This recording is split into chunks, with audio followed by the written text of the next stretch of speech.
Good morning, thanks for joining me today. I'm out here at South Mountain, right at sunrise. Gonna ride Mormon and National and talk a little bit about what first got me interested in financial independence. See you on the trail. I first got into personal finance when I felt I could never stay on top of my finances. Conventional wisdom tells us to save 10% of our income and spend the rest however we feel is fit. Sadly, as young children and adults, we're rarely taught how to properly manage money. And many people follow in the footsteps of their parents' spending, whether constructive or destructive. Yeah, woo! I'm blessed to come from an upper middle class family who were very responsible with money. I learned to buy used cars, never go into credit card debt, and to spend wisely.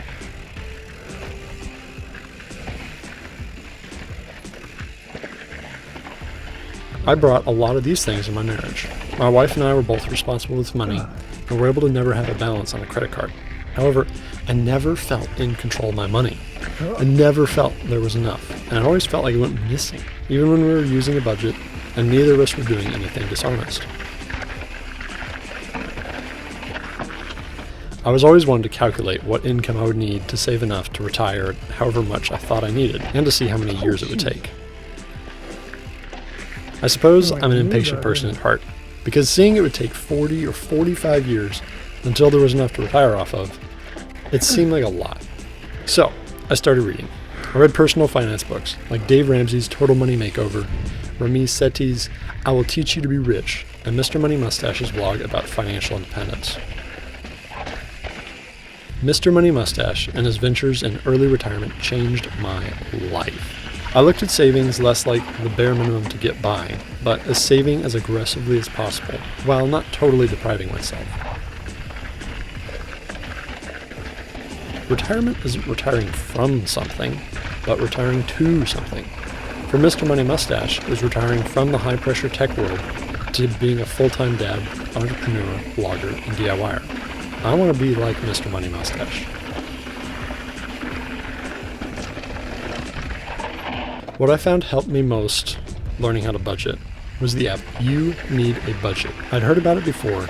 Once I started using it, it was like fog had been lifted. I could clearly see what my money was doing.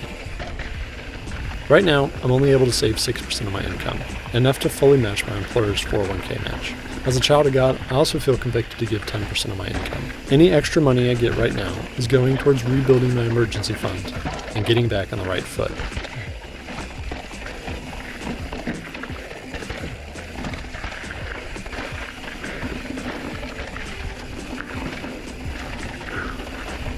I'm excited to share my personal finance and financial independence story with you. Next time, I'm going to cover what I feel like is one of the fundamental building blocks of personal finance, is getting a budget, or at least knowing what you're spending money on.